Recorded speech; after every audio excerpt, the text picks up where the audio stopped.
you love them, but you can't remember the last time you wanted them.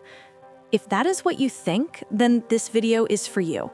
I'm going to gently walk you through 7 quiet signs your marriage may be ending, signs you might be ignoring. Hi, I'm Elsa. If you felt guilty, confused, or secretly relieved when you imagine life apart, that's not a failure. It's useful information. This isn't about drama or blame. It's about patterns. Slow, everyday shifts that quietly change what a marriage feels like. Pay attention. These signs are data, and naming them gives you choices. Emotional disconnection. You live under the same roof, but you don't share a life.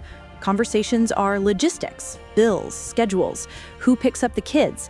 The "how are you really" talks have stopped. When you try to be vulnerable, the response is flat, distracted, or defensive.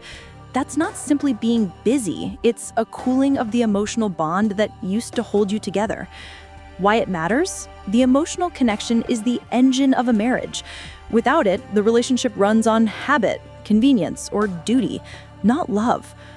What to try? Start tiny. Once today, ask one gentle question and listen without fixing. 10 minutes, no phones, one real question. What felt hard this week? If that lands awkwardly, try scheduling a short, recurring check-in, 5 or 10 minutes, and agree to listen. If attempts keep being rebuffed, that resistance itself is important information. If this is resonating, you're not alone. Keep listening. The next signs are the ones people miss. Lack of intimacy, and not just sex.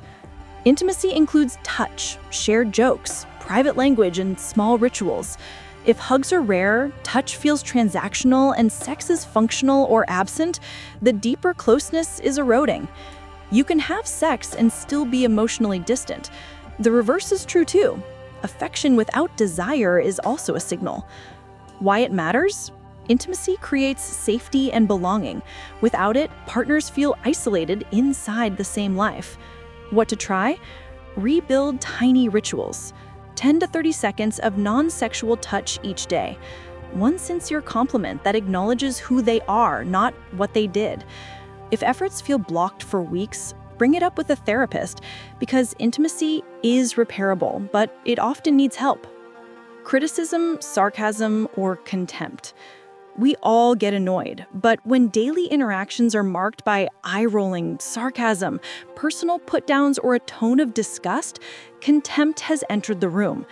Research shows contempt corrodes relationships faster than other negative behaviors. Why it matters? Contempt eats respect, and without respect, marriage can't hold. What to try?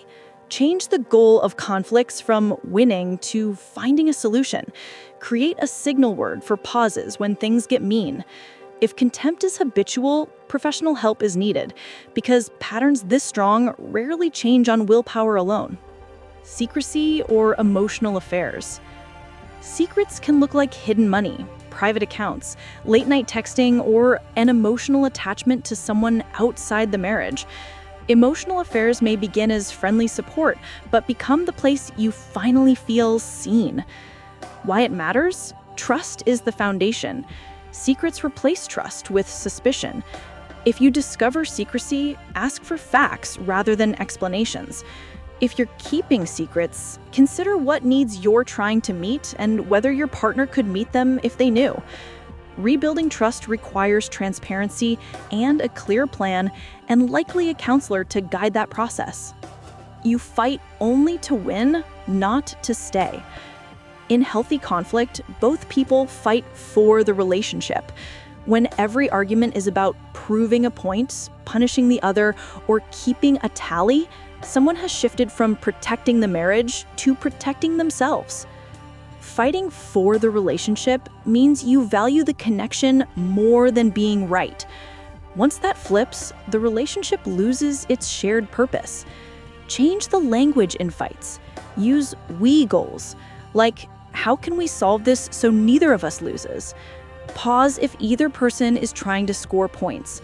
If you can't shift the frame, bring in a therapist to teach new rules for disagreement. You're living separate lives. Different friend groups, different schedules, separate plans for the future. Maybe one of you wants kids or a career move, and the other doesn't. Maybe weekends, vacations, and social calendars rarely overlap. When your 5-year plans look like maps of different countries, you're not moving together. Why it matters? Marriage is a partnership of shared direction. Without shared priorities, partners drift apart. What to try? Map the next 5 years together on paper. Where do you overlap? Where do you not? Use that map to decide what's negotiable and what's not. If negotiations break down, mediation or couples therapy can help translate differences into a workable plan. Imagining life apart feels like relief. This is the quiet sign people find hardest to admit. When you picture living alone or with someone else and you feel calm, light, or even excited, that feeling is meaningful. It's not cruelty, it's clarity. Relief at the thought of leaving is information about your needs and what the marriage isn't providing. Are they about escape from specific pain or craving something missing? Sometimes a structured, time-limited separation gives both partners perspective.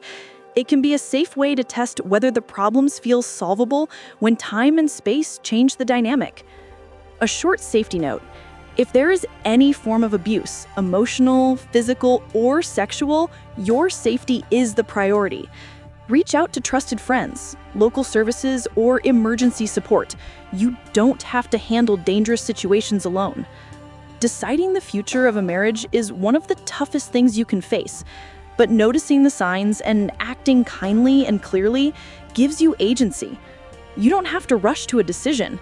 You can gather information, ask for help, and choose intentionally. You're not broken. You're trying to be honest. Take one careful step and then another, because princesses deserve to live happy.